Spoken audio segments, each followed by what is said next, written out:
मुझे लगता है पटना ज़्यादा खूबसूरत था मेरे लिए, क्योंकि एकदम नया नया लड़का भी आया ही था गांव से उठ के पटना, और वहाँ पे बहुत अलग अलग तरह के लड़के लड़कियाँ, वो कैंपस, वो शरारत, वो मस्ती। नहीं, मेरे लक्षण थे नहीं पढ़ने वाले। पटना कॉलेज में मैंने एडमिशन लिया था, तो मेरे गांव वाले कहते थे कि ये अच्छा रेडियो और टीवी बनाएगा। हिंदुस्तान के सारे गांव एक जैसे हैं, कहीं भी चले जाओ आपके गांव में बनराकस मिलेगा, आपके गांव में प्रधान जी मिलेंगे। शक्ल अलग अलग होगा लेकिन मिजाज सबका एक ही जैसा होगा। गांव जब जाते हैं तो गांव के लोगों से जब मिलते जुलते हैं तो क्या बातचीत होती है उनसे? वो लोग आपसे क्या कहते हैं, आप उनसे क्या कहते हैं? वो सब चंदनवा के तौर पे ही देखते हैं। उनको आज भी लगता है अच्छा आ गया, हाँ बैठ बैठ इधर बैठ, की समाचार। मतलब उनका ये है कि भाई मैं कभी आऊँ मुंबई तो माधुरी दीक्षित से मिला देना। नए नए लड़के हैं, उनका रहता है कि नहीं हमको अक्षय कुमार से मिलवा देना। बस यही सब बातें होती हैं। अरे वहाँ तुम लोग को तो खूब मज़ा आता होगा, तुम लोग तो ऐसे करते होगे। अरे मुझे नहीं पता भाई, लेकिन टूटता है तो बहुत तकलीफ़ होती है। भगवान न करे किसी का टूटे यार। उस समय शादी विवाह का मौसम चल रहा था, मैंने लिख दिया कि यार सुहाग रात में दूध क्यों पीते हैं, ठीक है।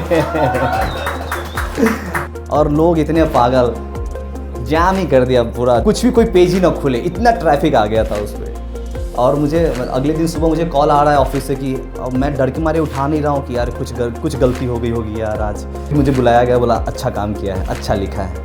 मैंने कहा अच्छा लिखा है, ये सुहाग रात में दूध क्यों पीते, अच्छा लिखा है मैंने। तो आप सभी का मैं स्वागत करता हूं, और आज इस मंच पर एक बड़े ही खास मेहमान हैं। और देखा जाए तो ये मेहमान हैं लेकिन मेहमान लगते नहीं हैं। लगता है कि अपना कोई भाई, अपना कोई दोस्त, कोई अपने बीच का आदमी पर्दे पर हमारी कहानी, हमारी समस्या, हमारी बातें वहाँ पे रख रहा है, दिखा रहा है। पंचायत वेब सीरीज़ से चर्चाओं में आए, विकासवा के नाम से जाने जाते हैं, चंदन रॉय इनका पूरा नाम है। और इन्होंने अपने किरदार के जरिए कई बार हमें हंसाया, कई बार रुलाया, कई बार इनको देखकर हम टूट से गए, तो कई बार इनको देखकर हमें हिम्मत मिली। तो बहुत स्वागत है चंदन भाई आपका।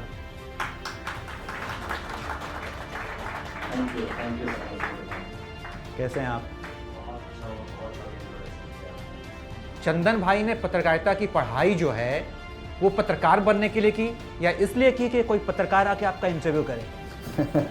नहीं, बहुत पहले से डिसाइड था कि मुझे जाना था मुंबई, और मेरे पास थोड़े ऐसी स्थिति नहीं थी कि मैं सीधे चला जाऊँ मुंबई। तो इसके लिए मुझे पत्रकारिता करनी पड़ी, और इसके लिए ताकि मुझे एक नौकरी मिल सके और मैं मुंबई जा सकूँ। इसलिए नहीं कि कृष्ण भाई आज इंटरव्यू ले मेरा, ऐसा बिल्कुल कुछ इरादा नहीं था मेरा। मुंबई जाने का इरादा था, और मैं सोच रहा था कि ऐसे ही मुँह उठा के चला जाऊँ तो ये सही नहीं होगा। तो इसके लिए मैंने पत्रकारिता करी, और पत्रकारिता इसलिए भी करी कि उस दरमियान मुझे दिल्ली में रह करके थिएटर करने का मौका मिलेगा, और कुछ पैसे भी बना लूँगा और मैं मुंबई चला जाऊँगा। बाकी सब चीज़ें होती चली गई, लेकिन जो आप कह रहे हैं इसके लिए तो मैं बिल्कुल अभिनेता नहीं बना हूँ। मज़ा आता था, और ऐसा लगने लगा कि यार इसके बिना मैं रह नहीं सकता, और इसके अलावा मुझे कुछ करने आता भी नहीं है। इसलिए मैं अभिनेता बनना ही। पटना से भी पढ़े हैं आप, IIMC से भी पढ़े हैं, वर्धा से भी पढ़े हैं। तीनों अगर यूनिवर्सिटीज़ की बात करें तो सबसे बढ़िया यादें कहाँ से जुड़ी हैं? मुझे लगता है पटना ज़्यादा खूबसूरत था मेरे लिए, क्योंकि एकदम नया नया लड़का भी आया ही था गांव से उठ के पटना, और वहाँ पे बहुत अलग अलग तरह के लड़के लड़कियाँ, वो कैंपस, वो शरारत, वो मस्ती, और रात भर नहीं पढ़ना, है ना, बकवास की बातें करना, वो सब चीज़ें अभी ज़्यादा मिस कर रहा हूँ मैं। नहीं पढ़ के आपने इतना नाम कमा लिया, अगर पढ़े होते तो क्या करते फिर? नहीं, मेरे लक्षण थे नहीं पढ़ने वाले यार। तो क्या सलाह देंगे जो बैठे हैं? प्लीज़ आप लोग पढ़ो यार, मैंने जो गलती कर दी वो आप मत करना। चंदन रॉय आप नाम लिखते हैं, बिहार में रॉय सरनेम नहीं मिलता है, क्या रॉय ये नाम अपने खुद से लगाया या फिर पिताजी का है ये सरनेम? नहीं, ये बिमल रॉय का है। फिल्में देखना बहुत अच्छा लगता था, और जब देखता था तो रॉय रॉय करके आता था, तो मुझे लगा यार मुझे भी रॉय होना है। और बेवजह मैंने भी जब मेरे 10th में जो रजिस्ट्रेशन होता है तो मैंने भी रॉय कर लिया अपने नाम के बाद। बस वो फिल्मों से प्रेरित था और कुछ ऐसा कुछ इरादा नहीं था। खुद से आपने रख लिया? हाँ जी, हाँ जी। घर में किसी ने आपत्ति नहीं जताई? कुछ था नहीं ऐसा कुछ कि मतलब आपत्ति जताते हैं। उनको लगता है ठीक है यार, उनको पता भी नहीं था कि मैं कहाँ पढ़ रहा हूँ, मैं क्या कर रहा हूँ। बस उनको ये पता था कि हाँ ये जा रहा है बैग उठा के पढ़ रहा है, क्या पढ़ रहा है उनको खुद नहीं पता यार। आज भी नहीं पता कि मैं क्या कर रहा हूँ। मेरी माँ को बिल्कुल मतलब ही नहीं है। उनको ये मतलब है कि हाँ चल तू ठीक, मुझसे पैसे मत ले, तुमको जो करना है कर। तो जब मास कम्युनिकेशन कर रहा था तो मेरे गांव में अधिकतर लोगों को यही पता था कि ये मास कम्युनिकेशन का मतलब ये है टीवी बनाएगा, रेडियो हीरो के बनाएगा। पीछे नाचेगा।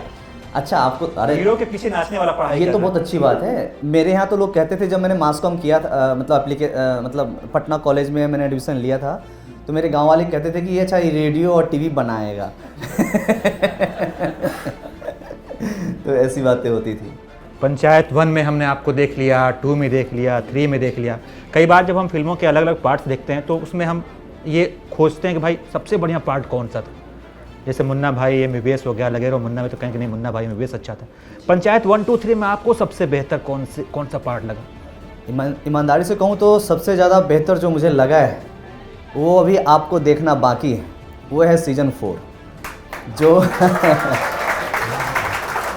और ये व्यक्तिगत रूप से मुझे सीज़न 4 बहुत अच्छा लगा है। मतलब सीज़न 1 के बाद जो सबसे अच्छा कुछ है तो सीज़न 4, जो मैं कल ही शूट ख़त्म किया हूँ मैं उसका और सीधे यहाँ आ गया हूँ शूट ख़त्म करके।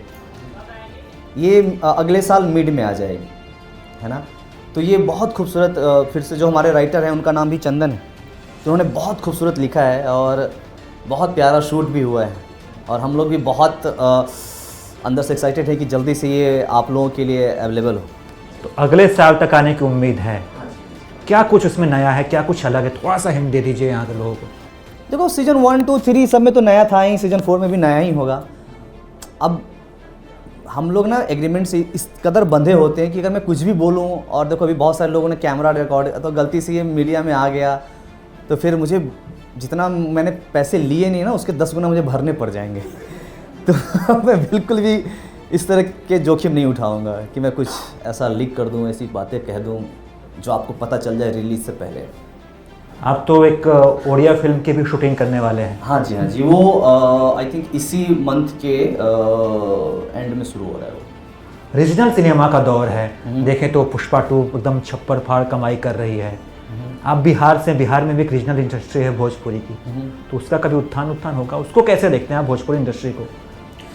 देखिए मुझे लगता है रीजनल सिनेमा या रीजनल इसे कहने से बेहतर है कि आप ना कंटेंट बोलो कि बढ़िया या फिर ओरिजिनल कंटेंट आ रहा है मार्केट में और इसका चल रहा है अभी। मतलब लोगों को लगता है कि यार कुछ नया देखना है मेरे को, है ना। तो रही बात भोजपुरी की, तो अभी मैंने कुछ सोचा नहीं है भोजपुरी के बारे में, लेकिन हाँ मैंने ना एक फ़िल्म किया है। अब पता नहीं यहाँ पर कितने सारे लोग होंगे जो बज्जिका के बारे में जानते हैं। बज्जिका एक भाषा है बिहार में। आपको बहुत सारे लोगों को लगता है कि बिहार में सिर्फ भोजपुरी बोली जाती है, ऐसा बिल्कुल भी नहीं है। बिहार में कई सारी ऐसी बोली है, जैसे भाषा है जो अपना मैथिली है, अंगिका है, बज्जिका है, मगही है ना। तो उसी तरह से एक बज्जिका भी है जो वैशाली, समस्तीपुर और दरभंगा, कुछ पार्ट दरभंगा में भी बोली जाती है, सहरसा में भी कुछ बोली जाती है ना, सारण वगैरह में भी। तो बज्जिका में मैंने एक फ़िल्म किया है, नाम है उसका चंपारण मटन, और वो ऑस्कर में गई है। तो पिछले साल जी। तो अभी वो फिल्म इंटरनेशनल टूर पे है, ट्रैवल कर रही है लगातार 1 साल से वो, है ना। तो मैं बज्जिका में करके बहुत खुश हुआ हूँ कि चूँकि मेरे घर पे बज्जिका बोली जाती है। बचपन से जब मुझे लगता है कि जब मेरी समझ आई होगी तो मैंने बज्जिका ही सुना होगा, है ना। तो बज्जिका में मैंने काम किया और वो फिल्म, वो FTIA की फ़िल्म है और वो स्टूडेंट फिल्म थी। तो मैं ऐसे ही मतलब चूँकि थोड़ा शूट से मुझे एक ब्रेक चाहिए था, तो मुझे लगा चल ये एक हमारे जो डायरेक्टर हैं रंजन, वो काफ़ी लंबे टाइम से चाह रहे थे कि मैं उनकी फ़िल्म करूं। मुझे कहानी बड़ी अच्छी लगी, तो मैंने कहा चल ये छोटा सा ब्रेक है, मैं इसमें ये 1 आध सप्ताह का शूट है, इसको निपटा लेता हूं। तो मैं मज़े में चला गया था शूट करने के लिए, लेकिन FTI वाले ने क्या कमाल की फिल्म बना दी।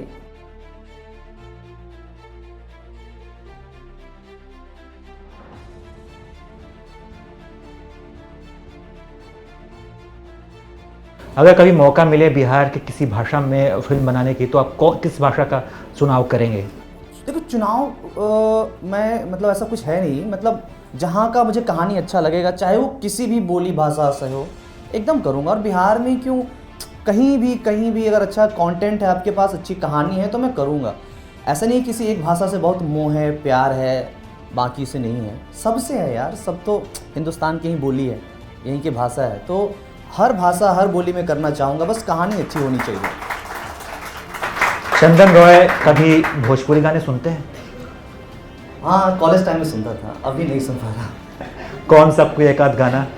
अब वो तो पब्लिकली नहीं बताया जा सकता। तो भोजपुरी में क्या ऐसे गाने हाँ, हैं? मुझे अभी शारदा मैम नहीं रही, शारदा सिन्हा की मुझे सारे गाने बहुत अच्छे लगते हैं। और आमतौर पे जब मैं अपने किचन में होता हूँ, खाना बना रहा होता हूँ, तो शारदा सिन्हा के गाने बजते हैं, या फिर शर्मा जो हैं, भरत शर्मा।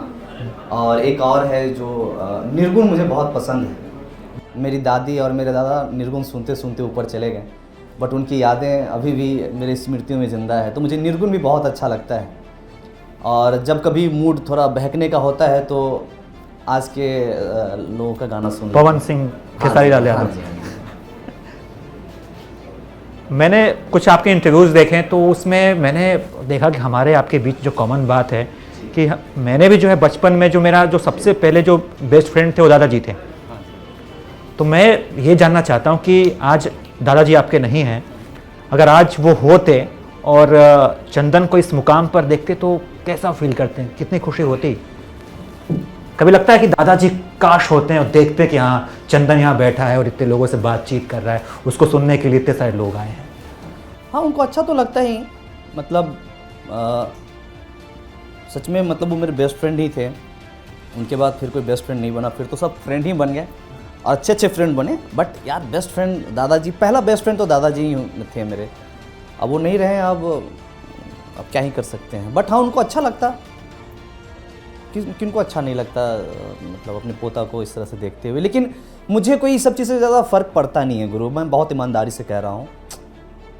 आप लोग अभी बुला के मुझसे बात कर रहे हो, ठीक है, बट इस सब चीज़ों से मुझे ज़्यादा फ़र्क ही नहीं पड़ता। मैं अभिनय इसलिए थोड़ी कर रहा हूँ कि आप मुझे बुलाओगे, आप मुझे प्यार दोगे। मुझे ये करने में मज़ा आता है। बहुत स्वार्थी होकर के मैं बातें कर रहा हूँ, बट मज़ा आता है वो करने में। अगर प्रोड्यूसर तो फालतू में पैसा दे देता है, अगर वो पैसा ना भी दे तो मैं काम कर लूँगा, क्योंकि मुझे करने में मज़ा आता है ना। तो बस मज़ा आता है इसलिए कर रहा हूँ। और इसके पीछे की लोग तेरा नाम हो जाएगा, तुझे ये हो जाएगा, वो हो जाएगा, अरे भैया ये सब करने के लिए मुंबई नहीं गया हूँ, काम करने के लिए गया हूँ। ईमानदारी से काम करूँगा, बदले में आपको जो देना है दे देना। फुलेरा को तो आपने देखा, पर्दे पर आपने दिखाया फुलेरा गांव को। जी।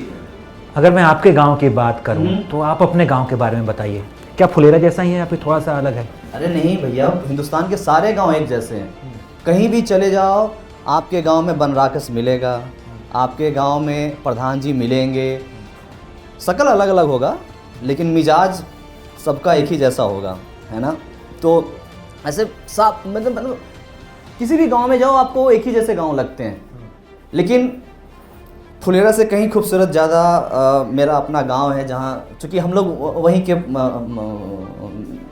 पले बड़े हैं वहीं। तो आज भी मतलब ऐसा लगता है कि वो 10 साल का लड़का जो है चंदन, वो उन्हीं गलियों में दौड़ रहा है आज भी श्री कृष्णा और शक्तिमान देखने के लिए, क्योंकि उसके घर में आज बैटरी नहीं है। तो वो पता लगाना चाह रहा है कि किस घर में आज बैटरी है और कहाँ जाकर के हम शक्तिमान और श्री कृष्णा देखेंगे, है ना, कहाँ पे हम दूरदर्शन पे फिल्में देखेंगे। तो वो लड़का आज भी उसी महानार की गलियों में दौड़ भाग रहा है हाफ पैंट पहन के। गांव में कहाँ बारात आई है और किस बारात में जो है कौन सा VCR पे कौन सी फिल्म चल रही है? हाँ, VCR पहले चलता था सच में। तो ये सब चीज़ें मैं करता था और आज भी मेरा मतलब होता है। आप बचपना जहाँ से मतलब जहाँ के रहने वाले हो आप, वहाँ एक हुक अटकी रहती है। आज भी मेरी स्मृतियों में, मतलब सपनों में मेरे स्कूल ही आते हैं। कि अरे अब मुझे लगता है अरे मैं फेल तो नहीं हो गया, सब लोग चले गए, मैं आज भी स्कूल में ही हूँ। इस तरह के सपने मेरे आज भी आते हैं स्कूल लाइफ। तो चंदन रॉय जो हैं अब मुंबईया हो गए या फिर गाँव जाते हैं? गांव जाते रहता हूँ और जब भी वक्त मिलता है तो मैं चला जाता हूँ गांव, बट मतलब बहुत कम दिन के लिए ही जा पाता हूँ। मुंबईया तो अभी तक नहीं हो पाया हूँ। मुंबई से बहुत प्यार है, मुंबई ने मुझे सब कुछ दिया है और अभी अपना घर जैसा लगने लगा है मुझे मुंबई, लेकिन गांव बहुत याद आता है।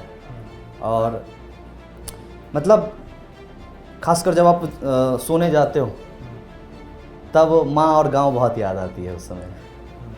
हाँ, ऐसा होता है मेरे साथ। गांव जब जाते हैं तो गांव के लोगों से जब मिलते जुलते हैं तो क्या बातचीत होती है उनसे? वो लोग आपसे क्या कहते हैं, आप उनसे क्या कहते हैं? गांव वाले तो उनको वो आपको एकदम वही चंदनवा के तौर पर देखते हैं कि चंदन रॉय आया है, ऐसा देखते हैं? नहीं, वो सब चंदनवा के तौर पर ही देखते हैं। उनको आज भी लगता है अच्छा आ गया, हाँ बैठ बैठ इधर बैठ, की समाचार।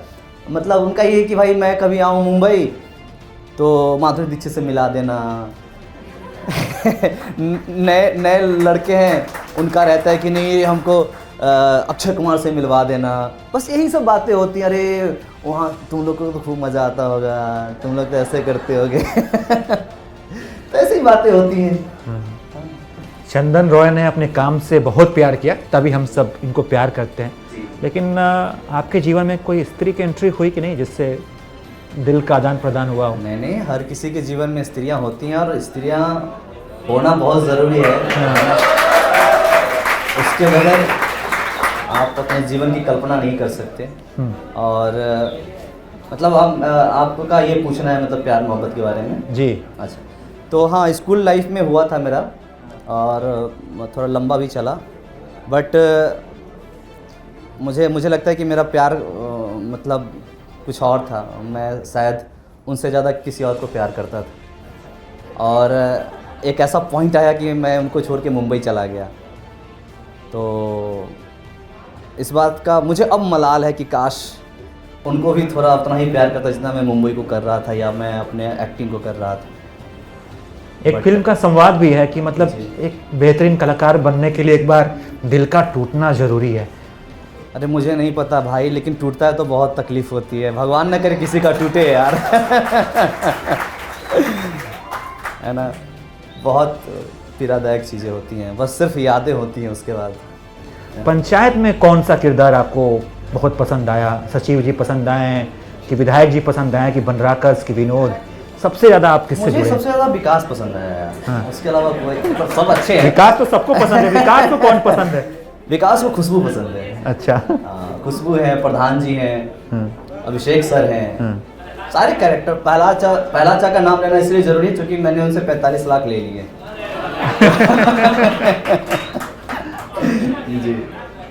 तो चंदन आगे क्या प्लान है आपका? पंचायत तो हमने देख ली, अब हम कौन कौन से फिल्मों में आपको देखने वाले हैं? बहुत सारे प्रोजेक्ट, बहुत सारे नहीं मतलब 5-6 तो आने ही वाले हैं और जो लाइनअप है बन के तैयार है।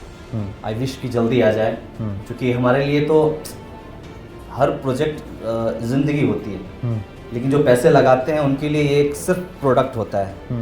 तो जहाँ अच्छा पैसा मिलेगा वो बेचेंगे, तब आप लोग देख पाएंगे, है ना। बट बहुत अच्छे अच्छे प्रोजेक्ट हैं जो तैयार हैं, कब आते हैं नहीं पता मुझे।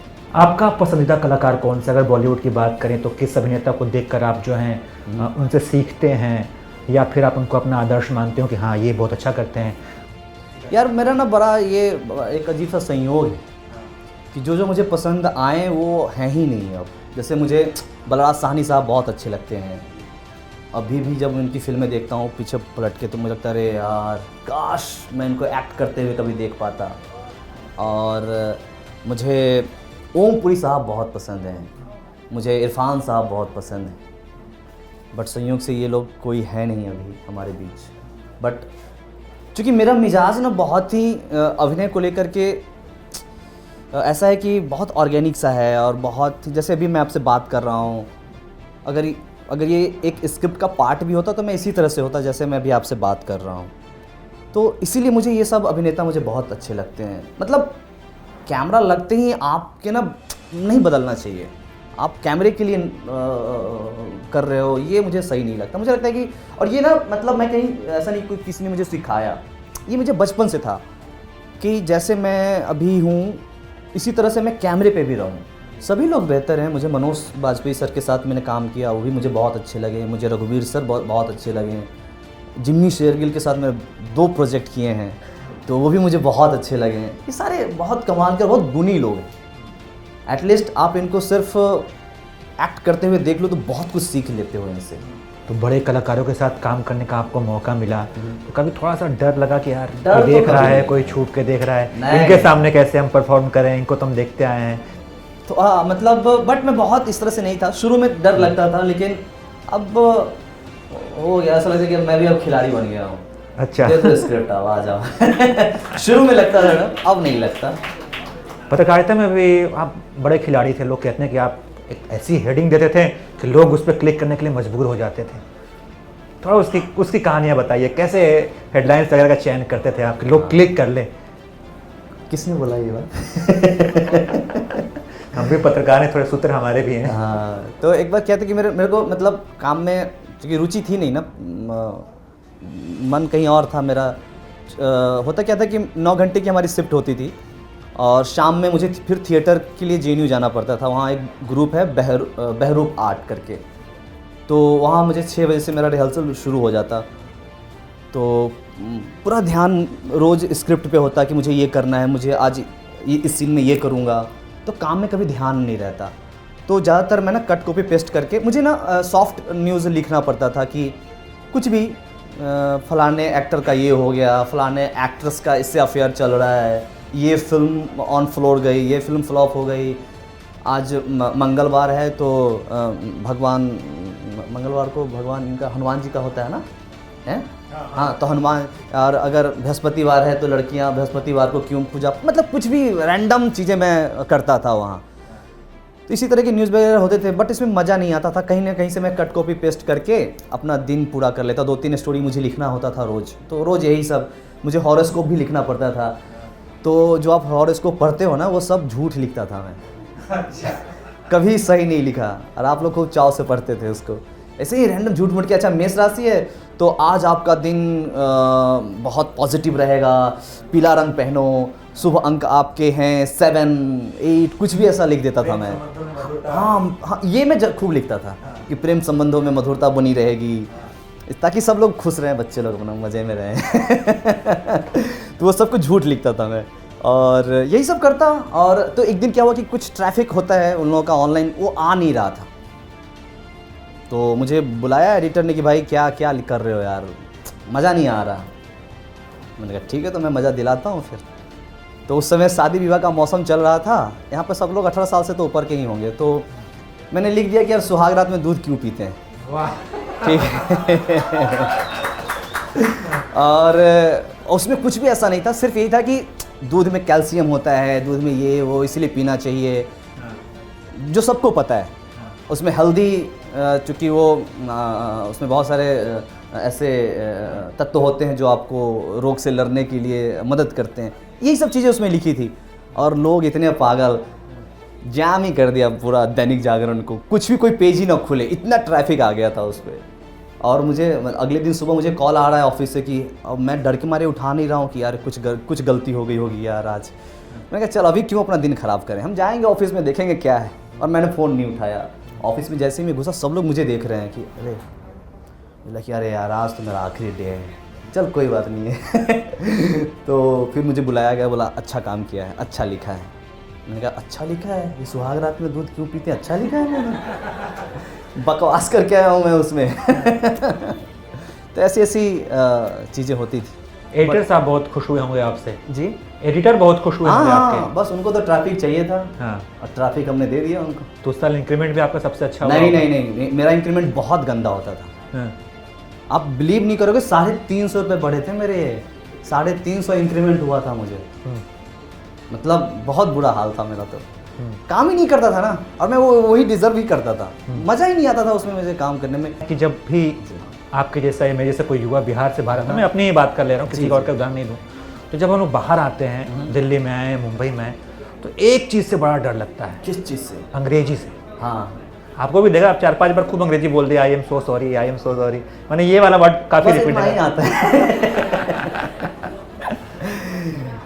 नहीं मतलब डर तो नहीं लगा, और अपने भाषा को लेकर के भी मुझे कभी किसी तरीके की संकोच नहीं रही कि मेरे को स नहीं आता, श नहीं आता। जो आता है यार, मैं जैसे हूँ वैसे हूँ। मतलब आपको एक्सेप्ट करना है कर लो, नहीं करोगे तो मेरा भी कुछ नहीं बिगड़ेगा, आपका भी कुछ नहीं बिगड़ेगा। लेकिन हाँ, अगर कुछ कमियां हैं तो उसको दुरुस्त करना था मुझे, और वो धीरे धीरे दुरुस्त हो गया। आप लोगों ने, थिएटर वालों ने धीरे धीरे ठीक करवा दिया। लेकिन मैं कभी भी किसी चीज़ से डरा नहीं कि मैं बिहार से हूँ या फिर मुझे फलाना चीज़ नहीं आता, चिलाना चीज़ नहीं आता तो सीख लेंगे, डरने की कोई बात नहीं है। और हम सब लोग सीखते ही, कोई ऊपर से डाउनलोड हो करके सीख के तो नहीं आया ना, हम लोग सब सीखेंगे। और कौन परफेक्ट है मेरी जान, कोई परफेक्ट नहीं है, सबको कुछ ना कुछ, सबके अंदर कुछ ना कुछ कमियां हैं ही। आपको उन कमियों को एक्सेप्ट करना चाहिए और आगे बढ़ना चाहिए। अब ऐसे नहीं कि हाँ मुझे नहीं आता तो मुझे सीखना भी नहीं है, इस एटीट्यूड में भी नहीं रहना है। नहीं आता तो सीख लेंगे, ठीक है, जब दिल करे सीखो, लेकिन सीख लेना, ख़त्म कर लेना जो अपने अंदर कमियां हैं। लेकिन डरना मत कि मुझे ये नहीं आता, अरे मुझसे बेहतर तो ये हैं, मुझसे बेहतर वो हैं। बहुत से बच्चे एक्टर बनना चाहते हैं, बट उन्हें पता नहीं होता उन्हें करना क्या चाहिए, स्टार्ट कहाँ से करना चाहिए, क्योंकि ग्रेजुएशन लेवल पे कोई डिग्री है ही नहीं है। भी तो NSTF के लिए आपको ग्रेजुएशन करना पड़ता है। सो उन्हें थिएटर करना चाहिए या वंस एक ईयर का डिप्लोमा करना चाहिए? एक्टर बनने के लिए सब कुछ नहीं करना चाहिए, है ना। एक्टर मुझे ऐसा लगता है कि वो चीज़ें ना होती हैं आपके अंदर। कोई भी डिग्री, कोई भी, आप आराम से बैठ जाइए, कोई भी डिग्री, कोई भी ड्रामा स्कूल आपको एक्टर नहीं बनाएगा। वो आपसे मोटे पैसे उठा के लेके चले जाएंगे और फिर आप मुंबई में या जहाँ कहीं भी हैं आप भटकते रहेंगे एक छोटे से कैरेक्टर के लिए। आपको पहले सोचना पड़ेगा कि क्या मेरे अंदर कुछ है, क्या मैं सच में जो मैं काम देख रहा हूँ, जो लोग काम कर रहे हैं, क्या कुछ है उससे बेहतर मेरे अंदर या उसके बराबर मेरे अंदर। और ये मूल्यांकन सिर्फ और सिर्फ आप कर सकते हैं। लेकिन अगर मुंबई में गए तो फिर ज़िंदगी हार जाओगे। मैं डरा नहीं रहा हूँ, मैं एक सत्य को आपके सामने रखना चाह रहा हूँ कि अगर आप वहाँ जाओ तो पहले अच्छे से खुद को देखो, समझो। ये एक ऐसी विधा है जहाँ डिग्री से ज़्यादा ज़रूरी है अवेयर होना। और मेरा प्रश्न ये था कि जैसे आपकी जो पंचायत सीरीज है वो OTT प्लेटफॉर्म पे आई, चूना सीरीज वो भी OTT प्लेटफॉर्म पे आई, तो आपके पॉइंट ऑफ व्यू से थिएटर रिलीज मूवी का क्या फ्यूचर रह गया है OTT प्लेटफॉर्म से आने के बाद? बहुत खूबसूरत सवाल है ये। तो ऐसा कुछ भी नहीं है कि मतलब थिएटर का कुछ भविष्य खतरे में है या OTT का टाइम आ रहा है या एक टाइम के बाद OTT मतलब क्या होगा इसका। देखो, ये दो धाराएं हैं जो एक साथ बहती रहेंगी, है ना। कहीं भी हल्का सा कर्व होगी, आगे पीछे थोड़ा अप डाउन आएगा, लेकिन थिएटर का कोई नुकसान तो होने वाला है नहीं। क्योंकि हमें जो मज़ा अभी थिएटर में पुष्पा देख के मिला है वो लैपटॉप पे कभी देख के नहीं आएगा, है ना। आपको थिएटर जाना ही पड़ेगा। लेकिन हाँ, OTT ने एक खूबसूरत काम ये किया है कि कंटेंट बेहतर देने के लिए जो हमारे क्रिएटर्स हैं उनको सोचने पे मजबूर किया है। तो आपने मीडिया हाउस से शुरुआत करी अपने करियर की, उसके बाद आप मुंबई में एक साबुन की एड में आपने रोल करा, वहां से लेके पंचायत जैसी हिट सीरीज में आपको मौका मिला। बीच में चुनौती आई, आपके परिवार ने और आपके रिश्तेदारों ने, आपके जो मित्रगण हैं उन्होंने आपको इसमें साथ दिया चुनौतियों में, या आपने अकेले उन चुनौतियों से फेस किया? सर वाह, अरे बड़ा इमोशनल सवाल है यार ये। अब बैठ जाइए। तो देखो, मुझे किसी ने ज़बरदस्ती नहीं भेजा था मुंबई, मैं अपने मन से गया था। तो जो भी कुछ चुनौतियां होंगी वो मैं थोड़ी किसी से शेयर करूंगा कि यार आज मेरे को ये प्रॉब्लम हो रहा है। और मैं किससे कहता? माँ बाप से कहता, जिसके मन के खिलाफ मैं चला गया था मुंबई। किससे कहता? जो भी चुनौतियां हुई मैंने खुद फेस किया ना। और वो चुनौतियाँ अब मुझे लग रही हैं, उस समय नहीं लगती थी। क्यों नहीं लगती थी? क्योंकि मैं ये सोच के गया था कि ये सारी चीज़ें होने वाली हैं और मेरे लिए ये सब चीज़ें नई नहीं थी। लेकिन हाँ ठीक है, ये तो होना ही था, हुआ। तो कभी कुछ पल के लिए थोड़ा सा मन उदास हो जाता था कि अरे यार कुछ समझ में नहीं आ रहा। काम को लेकर के नहीं होता था, क्राफ्ट को लेकर के मन उदास नहीं होता था, बाकी थोड़ी सी आर्थिक थोड़ी सी दिक्कतें हो जाती थी। सर मेरा एक ये क्वेश्चन था कि एज अ सेलिब्रिटी आप अपनी लाइफ कैसे मैनेज करते हैं, वर्किंग लाइफ कैसे मैनेज करते हैं? देख अभी तक तो ऐसा कुछ विचार आया नहीं कि मैं बड़ा सेलिब्रिटी टाइप का हो गया हूँ या कुछ ऐसा, या फिर मैं अपने आप को ऐसा फील करने नहीं देता हूँ।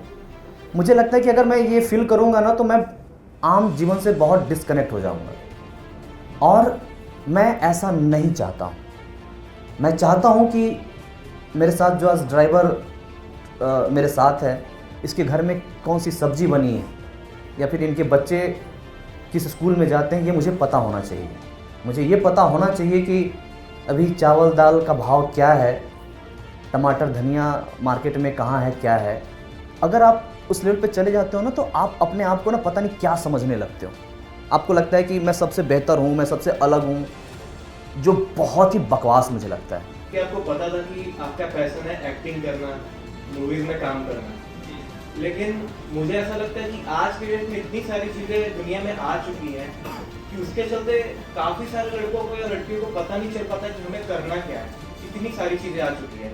मैं जब 10th में था तो उस टाइम मैं काफ़ी कंफ्यूज था, घर के हालात सही नहीं थे कि मैं क्या करूँ क्या नहीं करूँ, कुछ समझ में नहीं आता। इतनी सारी चीज़ें आ गई हैं। मैंने या आप पहले व्यक्ति नहीं हो कि जिससे मैंने ये सवाल पूछा है, और भी लोगों से मैंने पूछा था कि अपने कैटेगरी को, अपने पैशन को कैसे फाइंड आउट करें। ऑलमोस्ट मेरे को जवाब मिला था कि समय पे छोड़ दो, वो तुम्हें बता देगा।